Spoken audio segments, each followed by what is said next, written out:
ಕಂದಾಯ ಇಲಾಖೆಯಲ್ಲಿ ಜನಗಳ ಪರವಾಗಿ ಕೆಲಸ ಮಾಡಿದ್ದು ನನ್ನ ಸೌಭಾಗ್ಯ. ನನ್ನ ಸಾರ್ವಜನಿಕ ಜೀವನಕ್ಕೆ ಒಂದು ಸಾರ್ಥಕತೆಯನ್ನು ತಂದುಕೊಟ್ಟಿದೆ. ನಾವು ನಮ್ಮ ಅಧಿಕಾರಿಗಳು ಜೊತೆಗೂಡಿ ಜನಗಳಿಗೆ ಒಂದು ಉತ್ತಮ ಆಡಳಿತ ಕೊಡಲಿಕ್ಕೆ ಸಾಧ್ಯ ಆಗಿದೆ. ಜನಗಳ ಮನೆ ಬಾಗಿಲಿಗೆ ಹೋಗಿ 10 ವರ್ಷಗಳಿಂದ ಅಸಾಧ್ಯ ಅಂತ ಭಾವಿಸಿದ್ದಂಥ ಕೆಲಸಗಳನ್ನು ಮಾಡಿ ಮೌನ ಕ್ರಾಂತಿ ಕಂದಾಯ ಇಲಾಖೆಯಲ್ಲಿ ಮಾಡಿದ್ದೇವೆ. ಇದೊಂದು ಬಹಳ ಕಠಿಣ ಮತ್ತು ಸವಾಲಿನ ಕೆಲಸ. ಹಾಗಾಗಿಯೇ ಇದೊಂದು ಸಾರ್ಥಕ ಕೆಲಸವೂ ಸಹ ಆಗಿದೆ. ಆಡಳಿತದಲ್ಲಿ ಅರ್ಥಪೂರ್ಣ ಬದಲಾವಣೆ ತರಬಹುದು, ಅದರಲ್ಲೂ ಕಂದಾಯ ಇಲಾಖೆಯಲ್ಲೂ ಬದಲಾವಣೆ ಮಾಡಬಹುದು ಅನ್ನೋದನ್ನು ತೋರಿಸಿದ್ದೇವೆ. ಜನ ಬಂದು ನಮಗೆ ಅರ್ಜಿ ಕೊಡೋದಕ್ಕೆ ಕಾಯದೆ ನಾವೇ ಸ್ವಯಂ ಪ್ರೇರಣೆಯಿಂದ ಜನಗಳ ಕೆಲಸವನ್ನು ಮಾಡುವಂಥದ್ದನ್ನು ಮಾಡಿದ್ದೇವೆ. ಅನೇಕ ಭ್ರಷ್ಟಾಚಾರಕ್ಕೆ ಮೂಲ ಲೂಪೋಲ್ಸ್ಗಳನ್ನು ಬಂದ್ ಮಾಡಿದ್ದೇವೆ. ಆನ್ಲೈನ್ನಲ್ಲಿ ಕೆಲಸ ಮಾಡೋ ಸಂಸ್ಕೃತಿಯನ್ನು ತಗೊಂಡು ಬಂದು ಆಟೋಮ್ಯಾಟಿಕ್ಕಾಗಿ ಅಪ್ರೂವ್ ಆಗುವಂಥದ್ದು, ಅನುಮೋದನೆ ಆಗುವಂಥ ವ್ಯವಸ್ಥೆಯನ್ನು ತೆಗೆದುಕೊಂಡು ಬಂದು ಜನಗಳ ಶೋಷಣೆಗೆ, ಭ್ರಷ್ಟಾಚಾರಕ್ಕೆ ಇದ್ದಂತಹ ಅವಕಾಶಗಳನ್ನು ಕಡಿಮೆ ಮಾಡಿ ಪಾರದರ್ಶಕತೆಯನ್ನು ತೆಗೆದುಕೊಂಡು ಬಂದಿದ್ದೇವೆ. ಡಿಜಿಟಲೈಸೇಷನ್ನಿಂದ ಆಡಳಿತವನ್ನು ಜನರ ಬೆರಳ ತುದಿಗೆ ತಗೊಂಡು ಬಂದಿದ್ದೇವೆ. ಜನರಿಗೆ ನಾನು ಹೇಳುವಂಥದ್ದಿಷ್ಟೇ, ನಮ್ಮ ಈ ಕೆಲಸದಿಂದ ಉಪಯೋಗ ಆಗಿದೆ ಅಂತ ನಾನು ಭಾವಿಸುತ್ತೇನೆ. ನಿಮ್ಮ ವರ್ಷಾನುವರ್ಷಗಳ ಕೆಲವು ಸಮಸ್ಯೆಗಳನ್ನಾದರೂ ಪರಿಹಾರ ಮಾಡಿದ್ದೇವೆ ಅಂತ ನಾನು ಭಾವಿಸುತ್ತೇನೆ.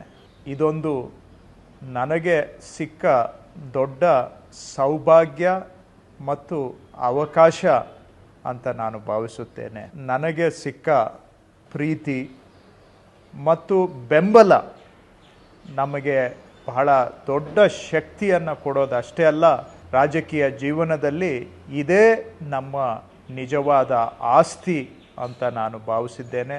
ಅಂತಹ ಜನಗಳ ಪ್ರೀತಿಯ ಆಸ್ತಿ ಸಂಪಾದನೆ ಮಾಡಲಿಕ್ಕೆ ಸಾಧ್ಯ ಆಗಿದೆ ಅಂತ ನಾನು ಭಾವಿಸಿದ್ದೇನೆ. ನಮ್ಮ ಕೆಲಸಕ್ಕೆ ಬೆಂಬಲ ಕೊಟ್ಟಂಥ ಜನಗಳಿಗೆ ನನ್ನ ಧನ್ಯವಾದಗಳು.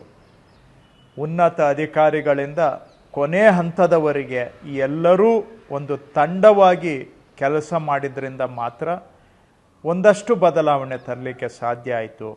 ಅವರಿಗೆ ನಾನು ಎಷ್ಟು ಧನ್ಯವಾದ ಹೇಳಿದರೂ ಬಹುಶಃ ಸಾಲದು. ಇದೆಲ್ಲ ಕೆಲಸ ಮಾಡಲಿಕ್ಕೆ ನನಗೆ ಅವಕಾಶ ಮಾಡಿಕೊಟ್ಟು ಕಂದಾಯ ಇಲಾಖೆಯಲ್ಲಿ ಜನಗಳಿಗೆ ಸೇವೆ ಮಾಡಲಿಕ್ಕೆ ನನಗೆ ಈ ಅವಕಾಶ ಮಾಡಿಕೊಟ್ಟಿದ್ದು ನನ್ನ ಪಕ್ಷ, ಕೇಂದ್ರದ ನನ್ನ ನಾಯಕರು ಮತ್ತು 3 ವರ್ಷ ಮುಖ್ಯಮಂತ್ರಿಗಳಾಗಿದ್ದಂಥ ಮಾನ್ಯ ಶ್ರೀ ಸಿದ್ದರಾಮಯ್ಯನವರು ಹಾಗೂ ಉಪಮುಖ್ಯಮಂತ್ರಿಗಳಾಗಿದ್ದಂತಹ ಶ್ರೀ ಶಿವಕುಮಾರ್ರವರು, ಸಂಪುಟದ ಸಹೋದ್ಯೋಗಿಗಳು, ಶಾಸಕರು, ಅವರಿಗೂ ನನ್ನ ಧನ್ಯವಾದ ಮತ್ತು ಕೃತಜ್ಞತೆ.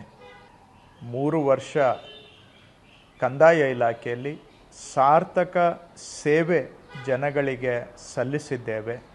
ಜನಪರ ಬದಲಾವಣೆಯನ್ನು ತಂದಿದ್ದೇವೆ. ಮೌನವಾಗಿ ಜನರ ಮನೆ ಬಾಗಿಲಿಗೆ ಹೋಗಿ ಅಸಾಧ್ಯವಾದಂಥದ್ದನ್ನು ಸಾಧ್ಯವಾಗಿಸಿ ಒಂದಷ್ಟು ಅಳಿಲು ಸೇವೆ ಜನಗಳಿಗೆ ಸಲ್ಲಿಸಿದ್ದೇವೆ ಅನ್ನುವ ಸಾರ್ಥಕ ಮನೋಭಾವದೊಂದಿಗೆ ಸಾರ್ವಜನಿಕರಿಗೆ, ಅಧಿಕಾರಿಗಳಿಗೆ, ಸಹೋದ್ಯೋಗಿಗಳಿಗೆ ಎಲ್ಲರಿಗೂ ನನ್ನ ಕೃತಜ್ಞತೆಗಳು.